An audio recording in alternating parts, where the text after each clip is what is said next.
மையம் ஊடக நேயர்களுக்கு வணக்கம். நீங்கள் இணைந்திருப்பது மையத்தின் இன்றைய முக்கிய செய்திகளுடன். முதலில் தலைப்புச் செய்திகள். வீட்டில் உறங்கிக் கொண்டிருந்த பெண்ணிடம் அத்துமீறல், மோப்பநாயுடன் போலீசார் விசாரணை. கோட்டபய ராஜபக்ஷ சிக்கப் போகும் மாத்தளை மனித புதைக்குழி விவகாரம் வெளியான தகவல். ஈரான் மீது மீண்டும் சரமாரி தாக்குதல்கள், அமெரிக்க ராணுவம் வெளியிட்டுள்ள புதிய தகவல். ஆசிரியரின் காருக்குள் சிறுவன் தீ வைத்ததாக பரவும் தகவல், காவல்துறையின் அறிவிப்பு. ஆளுநர்களின் பதவி விலகல், பிரதமரும் விலகுவாரா? சீலரத்ன தேரர் கேள்வி. ஈரான் கடும் அச்சுறுத்தல், ஹோர்முஸை தவிர பிற விநியோக பாதைகளும் மூடப்படும் அபாயம். போலீஸ் அதிகாரியை சுட்டுவிட்டு தப்பிய சந்தேக நபர் கைது. குவைத்திற்குள் பாய்ந்த ஈரானிய ஏவுகணைகள், 21 ட்ரோன்கள் சுட்டு வீழ்த்தப்பட்டதாக அறிவிப்பு. தொடர்வன விரிவான செய்திகள்.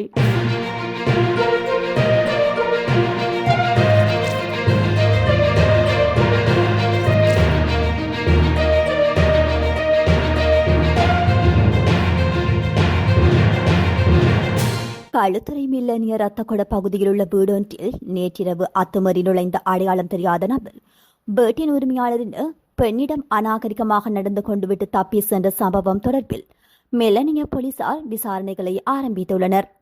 போலீசார் தெரிவித்ததன்படி குறித்த பெண் வழக்கம் போல தனது கணவருடன் வீட்டில் உறங்கிக் கொண்டிருந்தார். மனைவி ஒரு அறையிலும் கணவர் எதிர்ப்புற அறையிலும் உறங்கிக் கொண்டிருந்ததாக தெரிவிக்கப்படுகின்றது. இந்த நிலையில் சந்தேக நபர் வீட்டின் ஜன்னல் வழியாக உள்ளே நுழைந்து பெண் உறங்கிக் கொண்டிருந்த அறைக்கு சென்று அவரது உடலை தொட்டு எழுப்பியதாக ஆரம்பகட்ட விசாரணைகளில் தெரிய வந்துள்ளது. திடீரென ஏதோ அசாதாரணம் நிகழ்வதை உணர்ந்த பெண் வெளித்தெழுந்து சந்தேக நபரை கண்டு உரக்க கூச்சலிட்டுள்ளார். இதனையடுத்து சந்தேக நபர் அங்கிருந்து தப்பிச் செல்லும் முன் பெண் அணிந்திருந்த சேலையை இழுத்து தப்பியோடியதாக போலீசார் தெரிவித்துள்ளனர்.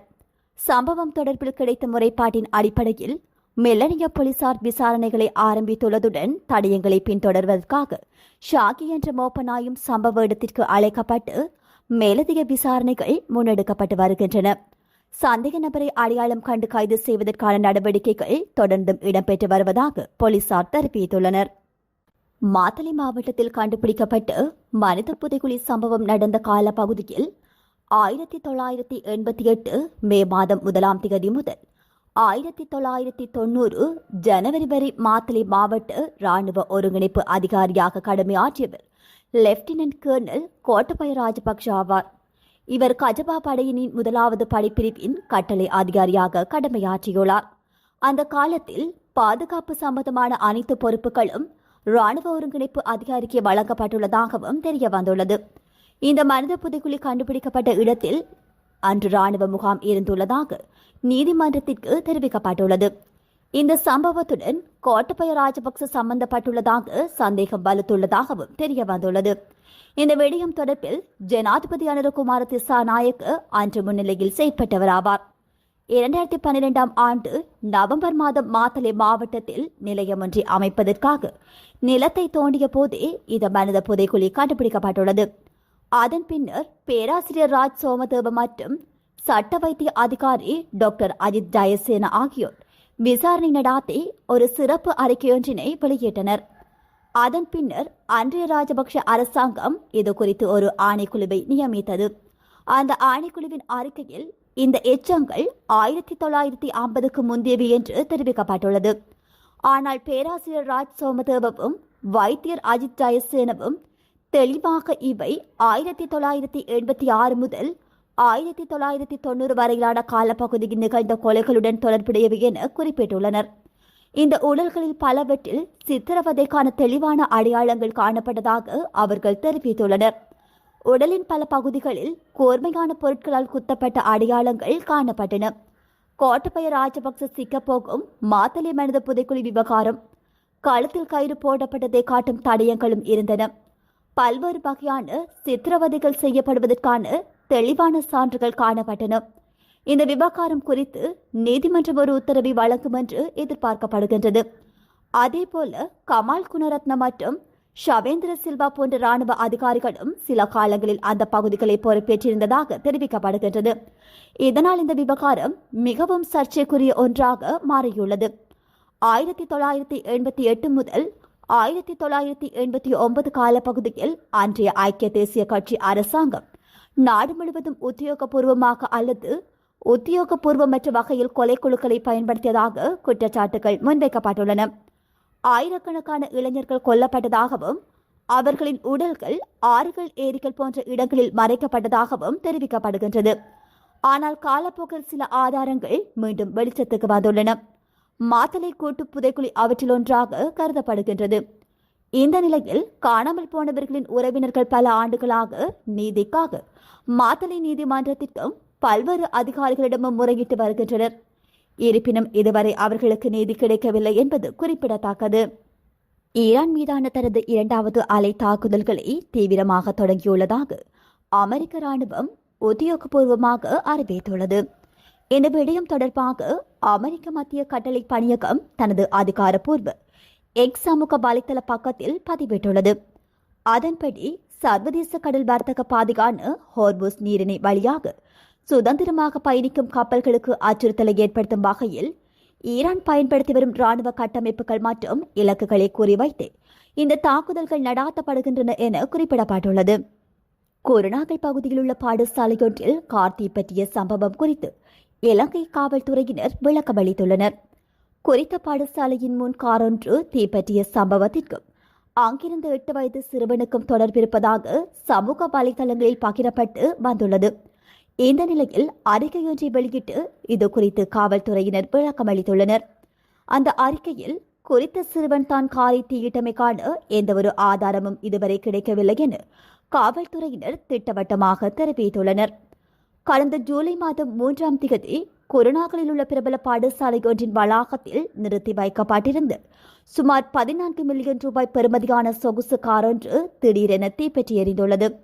இந்த சம்பவம் அங்கு நின்ற 8 வயது சிறுவனிய காரிடம் என முறைப்பாடு அளிக்கப்பட்டதை அடுத்து குருநாகல் காவல்துறையினர் விசாரணைகளை ஆரம்பித்துள்ளனர். சமூக வலைதளங்களில் பரவி வரும் காணொலியில் இருக்கும் சிறுவன் அதே பாடசாலையில் கல்வி பயிலும் 8 வயது மாணவன் என்பதும், சம்பவம் நடந்த நேரத்தில் சிறுவன் அந்த காரின் அருகே நடந்து சென்றதும் காவல்துறை விசாரணையில் உறுதி செய்யப்பட்டுள்ளது. எனினும் அந்த சிறுவன் தான் காரை தீயிட்டு கொளுத்தினார் என்பதற்கான எந்தவொரு நேரில் கண்ட சாட்சியங்களோ அல்லது தடயவியல் ஆதாரங்களோ இதுவரை கிடைக்கப்பெறவில்லை என காவல்துறையினர் தெரிவித்துள்ளனர். இந்த சம்பவம் குறித்து நீதிமன்றத்திற்கு அறிக்கை சமர்ப்பிக்கப்பட்டுள்ளதுடன் மேலதிக விசாரணைகள் தொடர்ந்து முன்னெடுக்கப்பட்டு வருவதாக தெரிவிக்கப்பட்டுள்ளது. அத்துடன் கார் தீப்பற்றியதற்கான உண்மையான காரணத்தை கண்டறியும் நோக்கில் அரசாங்க ரசாயன பகுப்பாய்வாளரின் நிபுணத்துவ பரிசோதனைகளுக்கும் உத்தரவிடப்பட்டுள்ளமை குறிப்பிடத்தக்கது. மாகாண ஆளுநர்கள் தொடர்ச்சியாக பதவி விலகி வருகின்ற நிலையில் தற்போதைய பிரதமரும் பதவி விலகுவாரோ என்ற சந்தேகம் மக்கள் மத்தியில் எழுந்துள்ளது என ஜனதச பெரமுன கட்சியின் தலைவர் பத்திரமுள்ள சீலரத்ன தேரர் தெரிவித்துள்ளார். ஊடகங்களுக்கு கருத்து தெரிவிக்கும் போதே அவர் இதனை குறிப்பிட்டுள்ளார். மத்திய மாகாண ஆளுநர் தனது பதவி விலகியமைக்கு சில தரப்பினரின் அழுத்தங்களை காரிடம் என சந்திப்பதாக தெரிவித்த அவர், அரசில் உள்ளவர்கள் அனைவரும் பதவியிலிருந்து விலகி நாட்டை விட்டு வெளியேறுவதற்கு வழிவகுக்க வேண்டும் எனவும் வலியுறுத்தியுள்ளார். மேலும் அடுத்தடுத்து நியமிக்கப்படும் ஆளுநர்கள் எத்தனை நாட்கள் பதவியில் நீடிப்பார்கள் என்பது கேள்விக்குறியே என்றும் அவர் குறிப்பிட்டுள்ளார். அத்தோடு நகர அபிவிருத்தி ராஜாங்க அமைச்சரின் ஆன்மீக கருத்துக்கள் குறித்தும் சீலரத்ன தேரர் விமர்சித்துள்ளார். தங்களுக்கு இன்னும் அதிகாரம் வழங்கப்படவில்லை என்று கிராமங்களுக்கு சென்று கூறி வருவது அரசின் மீதான நம்பிக்கையை சிதைக்கின்றது. அரசுக்கு முழு அதிகாரமும் இருக்கும்போது அதிகாரமில்லை என்று கூறுவது பொய்யானதாகும். இளமை காலத்தில் போராட்டம் நடத்தியவர்களுக்கு சிறிதளவேனும் அறிவிருக்க வேண்டும். போதைப் பொருட்களை உட்கொண்டு விட்டு மேடைகளில் பேசுகின்றார்களா என்று கேட்க தோன்றுகிறது. இவர்களின் இத்தகைய பேச்சுக்கள் ஜனாதிபதியின் கௌரவத்துக்கு பெரும் களங்கத்தை ஏற்படுத்துகின்றன என அவர் தெரிவித்துள்ளார். அமெரிக்கா தனது ஆக்கிரமிப்பு நடவடிக்கைகளில் நிறுத்தும் வரை ஹோர்முஸ் நீரிணை மூடப்பட்டிருக்கும் என ஈரானின் புரட்சிகர பாதுகாப்பு படையினர் தெரிவித்துள்ளனர். மேலும் பிராந்தியத்தின் பிற எண்ணெய் மற்றும் எரிவாயு ஏற்றுமதி விநியோக பாதைகளையும் மூடிவிடுவோம் எனவும் அவர்கள் அச்சுறுத்தியுள்ளனர். அமெரிக்காவின் முற்றுகை மீண்டும் விதிக்கப்பட்டதற்கு பதிலளிக்கும் விதமாக ஈரானின் புரட்சிகர பாதுகாப்பு படை அமெரிக்கா மற்றும் அதன் நட்பு நாடுகளின் நலன்களுக்கு பயன்படும் மற்ற எண்ணெய் மற்றும் எரிவாயு ஏற்றுமதி பாதைகள் மூடப்படும் என எதிர்பார்க்க வேண்டும் என்று அமெரிக்காவை எச்சரித்துள்ளது. எந்தெந்த விநியோக பாதைகள் பாதிக்கப்படலாம் என்பது குறித்து அது விரிவாக கூறவில்லை. செவ்வாய் இரவு முழுவதும் 7 மணி நேர நடவடிக்கையை தொடர்ந்து புதன்கிழமை காலை ஈரான் மீது ஆளில்லா விமானம், வான்வெளி மற்றும் கடற்படை தாக்குதல்களை நடாத்தியதாக அமெரிக்க ராணுவத்தின் மத்திய கட்டளை பிரிவு தெரிவித்த நிலையில் இந்த எச்சரிக்கை விடுக்கப்பட்டுள்ளது. இதற்கிடையில் ஜோர்தான், குவைத் மற்றும் பஹ்ரைனில் உள்ள அமெரிக்க இலக்குகள் மீது அந்நாட்டு ராணுவம் தனித்தனி தாக்குதல்களை நடாத்தியதாக ஈரானின் அரசு ஒலிபரப்பு நிறுவனம் செய்தி வெளியிட்டுள்ளது. மேலும் ஈரானிலிருந்து ஏவப்பட்ட ஆளில்லா விமானங்கள் மற்றும் ஏவுகணைகளை இடைமறித்ததாக அமெரிக்காவின் நட்பு நாடுகளும் தெரிவித்துள்ளன. கட்டுநாயக்க தெமட்டகொட பகுதியில் நேற்று பிற்பகல் நடாத்தப்பட்ட துப்பாக்கிச் சூட்டு சம்பவத்துடன் தொடர்புடைய சந்தேக நபர் ஒருவர் கைது செய்யப்பட்டுள்ளார். கடமையில் இருந்த போலீஸ் உத்தியோகத்தர் மீது அவரது கடமை நேர துப்பாக்கி பிரயோகத்தை நடாத்திவிட்டு சந்தேக நபர் தப்பிச் சென்றிருந்தார். அவரை கைது செய்வதற்காக போலீசார் தீவிர தேடுதல் வேட்டையில் ஈடுபட்டிருந்த நிலையில் நேற்று மாலை வேளையில் அவர் கைது செய்யப்பட்டுள்ளதாக தெரிவிக்கப்படுகின்றது. அதே நேரம் இந்த துப்பாக்கிச் சூட்டு சம்பவத்தில் காயமடைந்த போலீஸ் உத்தியோகத்தர் தொடர்ந்து நீர்கொழும்பு வைத்தியசாலையில் சிகிச்சை பெற்று வருகின்றார்.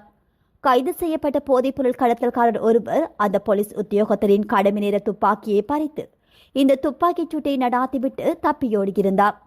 கிடைக்கப்பெற்ற தகவலின் அடிப்படையில் செயற்பட்ட 2 போலீஸ் உத்தியோகத்தர்கள் மோட்டார் சைக்கிளில் பயணித்துக் கொண்டிருந்த போதைப்பொருள் கடத்தல்காரர் ஒருவரை பின்தொடர்ந்து அவரை கைது செய்துள்ளனர்.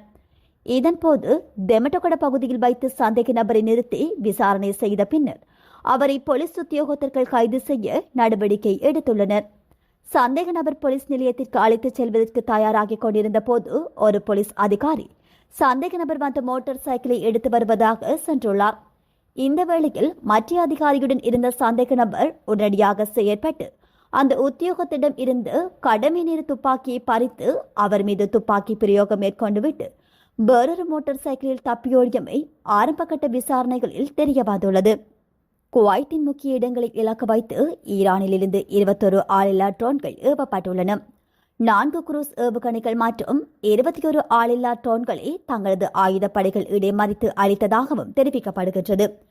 குவைத் பாதுகாப்பு அமைச்சின் ஊடக பேச்சாளர் இந்த அறிவிப்பை வெளியிட்டுள்ளார். இந்த தாக்குதல்கள் தொடர்பாக மேலும் தெரிவித்த அவர், ஈரானின் இந்த வான்வெளி தாக்குதல்கள் குவைத்தின் முக்கிய மற்றும் அதிமுக்கிய உள்கட்டமைப்புகளை இலக்கு வைத்து நடாத்தப்பட்டன. இதனால் சில பொது சொத்துக்களுக்கு சேதம் ஏற்பட்டுள்ள போதிலும் உயிர் சேதங்கள் எதுவும் பாதிக்கவில்லை. அதேவேளை பிராந்தியத்தில் உள்ள பஹ்ரைன், குவைத் மற்றும் ஜோர்தான் ஆகிய நாடுகளில் அமைந்துள்ள அமெரிக்க ராணுவ தளங்கள் மீது தாம் தாக்குதல்களை நடாத்தியதாக ஈரான் முன்னதாக உத்தியோகபூர்வமாக அறிவித்திருந்தவை குறிப்பிடத்தக்கது. இத்துடன் மையத்தின் முக்கிய செய்திகள் நிறைவு பெறுகின்றன. நன்றி.